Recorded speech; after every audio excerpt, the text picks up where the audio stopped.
Hi! Magandang buhay mga beshi! Ako si Belle, OFW dito sa bansang Saudi Arabia.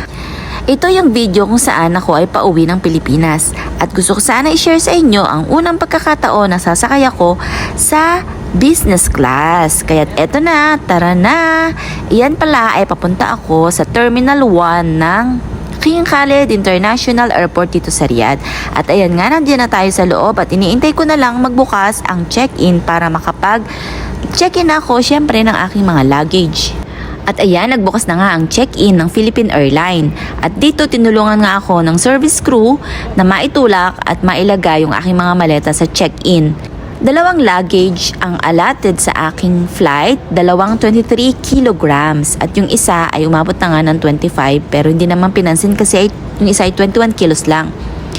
At ayan, pumunta na nga ako sa lounge dahil syempre kapag business class, meron pala silang lounge para sa mga passenger na business class. At nung una, mali yung pinuntahan ko kaya hinanap ko pa. At iyan, kung makikita nyo, nag-coffee ako dyan at tumingin ako ng iba pang pwedeng makain. Pagkatapos kong kumuha ng pagkain ay humanap na nga ako ng pwesto kung saan ako mauupo.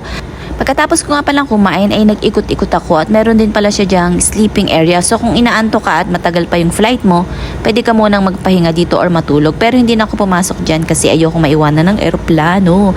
At ayan guys, pumunta nga ako sa CR. Malinis naman siya at syempre napaka ganda ng kanilang comfort room. At nagsimula na nga ang boarding ng aming flight, kaya't pumunta na ako sa boarding area. At ayan, kung makikita nyo, papasok na po ako ng airplane, hindi ko na na-videohan. At ayan, super excited talaga ako kasi nga, ito yung first time na sasakay ako ng business class. Ayan, so sobrang excited. So habang papasok ako ng aeroplano, iniisip ko na sana sa susunod na mga flight ay ganito pa rin yung ma-experience ko guys. Ayan na nga guys, habang papalapit ng papalapit, mas lalo akong na-excite kasi hindi ko nga alam kung anong itsura ng business class dahil lagi lang po tayo sa economy. At ayan na nga, binati na po tayo ng mga crew ng airplane at chinek na po yung aking boarding pass. Ito naman ay yung nakaupo na ako at talagang excited ako kasi ito yung itsura ng kanilang business class area at meron pa nga agad na pa-juice at kung makikita nyo mahaba yung space niya doon sa harapan. At ayan, ipakita ko sa inyo ang itsura ng business class kasi nga ito yung unang pagkakataon na makakasakay ako ng business class. Sobrang excited at sobrang saya ko. Thank you Lord sa ganitong experience. Ayan, kung makikita ninyo, meron pa silang pa-iPad. Ayan, connected yan sa kanilang wifi. So, meron yang mga naka-save na mga movies. At yan na si ate FA. Stop of buckle pull for the entry. If you're with an infant, fasten your seatbelt and rubber on. Ito na yung pag-take off ng airplane. At yan ang itsura ng Saudi Arabia o ng Riyadh kapag gabi na. At nung nandun na kami sa ere, ayan na yung mga sinerve na mga pagkain. So, ito lang yung appetizer nila. Ayan, pakita ko lang sa inyo. May mga pasalad dyan. May nuts, may cake. At ito na yung pinaka main course niya.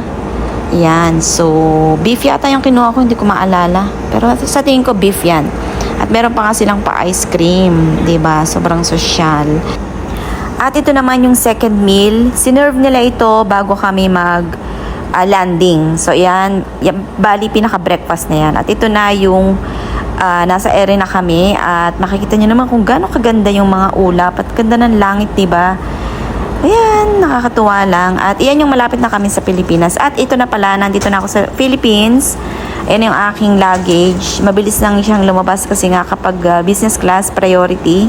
Hindi katulad ng mga nakaraang flight ko. Inabot na ako ng 1-2 oras. Ayan, salamat sa pagsama sa aking flight. See you next time. Bye!